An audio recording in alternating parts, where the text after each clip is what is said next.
샬롬, 좋은 아침입니다. 오늘부터 요한계시록을 시작해서 8월 4일에 끝이 납니다. 34일 동안 계속되는 이 요한계시록의 여정이 귀한 은혜의 시간이 되길 기도합니다. 요한계시록에 대한 그리스도인들의 태도를 보면 잘 모르니까 아예 무시하거나 아니면 과도하게 종말에 대한 비밀에 집착하는 경향이 있는 것 같습니다. 요한계시록 말씀의 올바른 해석과 적용으로 두려움이나 혼란이 아닌 하나님의 위로와 격려를 경험하시길 축복합니다. 오늘은 요한계시록 1절부터 8절까지입니다. 예수 그리스도의 계시라. 이는 하나님이 그에게 주사 반드시 속히 일어날 일들을 그 종들에게 보이시려고 그의 천사를 그 종 요한에게 보내어 알게 하신 것이라. 요한은 하나님의 말씀과 예수 그리스도의 증거 곧 자기가 본 것을 다 증언하였느니라. 이 예언의 말씀을 읽는 자와 듣는 자와 그 가운데 기록한 것을 지키는 자는 복이 있나니 때가 가까움이라. 요한은 아시아에 있는 7 교회에 편지하노니 이제도 계시고 전에도 계셨고 장차 오실 이와 그 보좌 앞에 있는 7 영과 또 충성된 증인으로 죽은 자들 가운데서 먼저 나시고 땅의 임금들의 머리가 되신 예수 그리스도를 말미암아 은혜와 평강이 너에게 있기를 원하노라.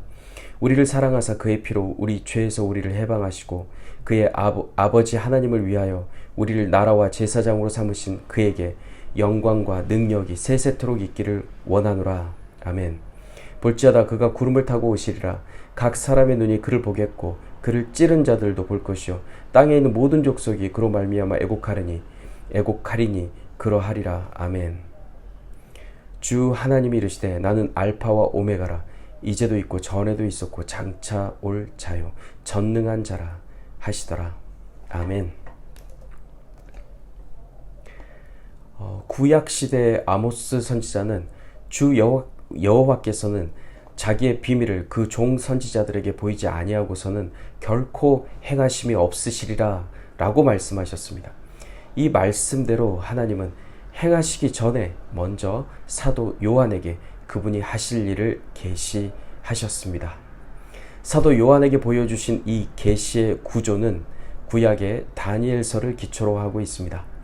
특히 다니엘서 2장에서 다니엘은 오직 은밀한 것을 나타내실 이는 하늘에 계신 하나님이시라 라고 말하며 계시는 오직 하나님으로부터 말미암는다는 것을 분명히 했습니다.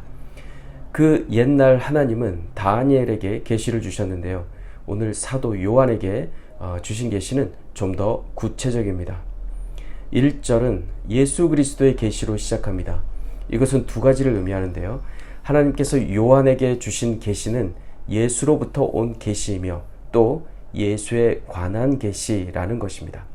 즉 요한계시록은 예수께서 예수를 계시하신 것이라고 할 수 있습니다. 요한은 하나님의 말씀과 예수 그리스도의 증거, 즉 자기가 본 것을 다 증언했는데 이 증언은 선지자가 부여받은 단 하나의 사명입니다. 우리 그리스도인들도 모두 다 하나님의 말씀을 증언하는 선지자인데요. 요한이 선지자로서 증언하며 사명을 완수했던 것처럼 우리 또한 선지자로서 예수를 증언하는 이 사명을 우리 각자 자신에게 부여해진 사명을 완수해야 할 것입니다. 3절에서 요한은 이 예언의 말씀을 읽는 자와 듣는 자와 지키는 자는 복이 있다 라고 선포합니다. 읽는 자, 듣는 자, 지키는 자는 순서대로 단수, 복수, 단수인데요.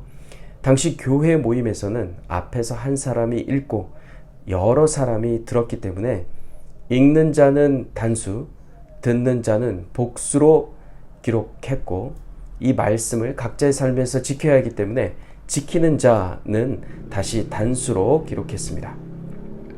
즉 교회에서 강단에서 말씀을 읽는 자와 회중석에서 말씀을 들은 자들이 각자의 가정과 학교와 직장의 삶 속에서 이 읽고 들은 말씀을 지킬 때 하나님의 복이 임한다는 뜻입니다.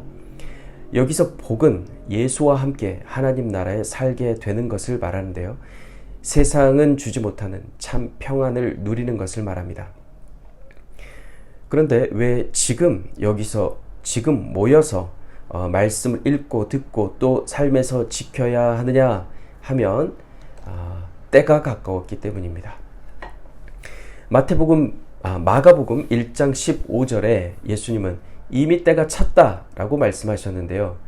다시 오늘 말씀은 때가 가까이 왔다라고 합니다. 이것은 무슨 말씀일까요? 모두 다 하나님의 때인 카이로스를 말하고 있습니다. 첫 번째 때는 하나님이 이 땅에 오심으로 하나님의 나라가 임한 것을 말하고, 두 번째 때는 예수님이 이 땅에 다시 오심으로 하나님의 나라가 완성될 것을 말합니다.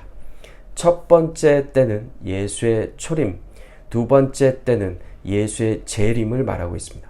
그러니까 사도 요한의 말은 하나님의 나라는 우리에게 이미 임했지만 아직 완성되진 않았기 때문에 우리가 증인으로서의 사명을 완수하기 위한 그 긴장을 늦추지 말라라는 뜻입니다. 이제 4절에서 요한은 아시아의 7교회에 편지한다라고 합니다. 여기서 아시아는 소아시아라고 불리는 터키, 즉 지금의 튀르키예를 말합니다. 이 튀르키예 지방에 있는 7교회에 편지를 보낸 것입니다. 근데 당시 이 지방에는 공식적인 교회만 10개가 넘었고 상당히 많은 수의 교회가 있었는데요. 왜 7개 교회라고 했을까요? 여기서 언급된 7은 완전수이고요. 7개의 교회는 모든 교회, 지상의 모든 교회를 상징합니다. 요한은 이 7개의 교회를 소개하며 세상의 전체 교회에 말하고 있는 것입니다. 7교회에 편지하며 요한은 가장 먼저 예수가 어떤 분이신지 말합니다. 나는 알파와 오메가라, 이제도 있고 전에도 있었고 장차 올 자요 전능한 자라 라고 말씀하십니다. 알파는 시작, 창조를 의미하고 오메가는 끝을 의미합니다.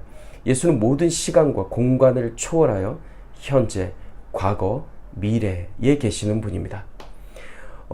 근데 일반적인 글쓰기 배열은 과거, 현재, 미래로 서술하는데요. 요한은 의도적으로 현재를 가장 먼저 기록해서 성도들이 말씀을 읽고 듣고 지키며 이 현재의 삶을 살아내는 일이 무엇보다 중요함을 강조하고 있습니다.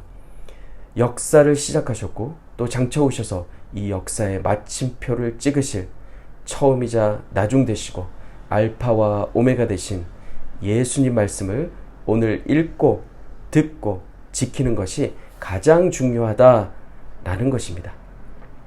요한계시록은 단순히 종말에 대한 환상을 전하는 책이 아니라 현재의 삶, 오늘을 하나님의 뜻에 따라 살아가도록 교회를 부르신 우리 하나님의 계시임을 기억합시다. 우리를 사랑하사 그의 피로 우리를 해방하시고 그의 아버지 하나님을 위하여 우리를 나라와 제사장으로 삼으신 예수께 영광과 능력이 세세토록 있기를 기도합니다. 아멘.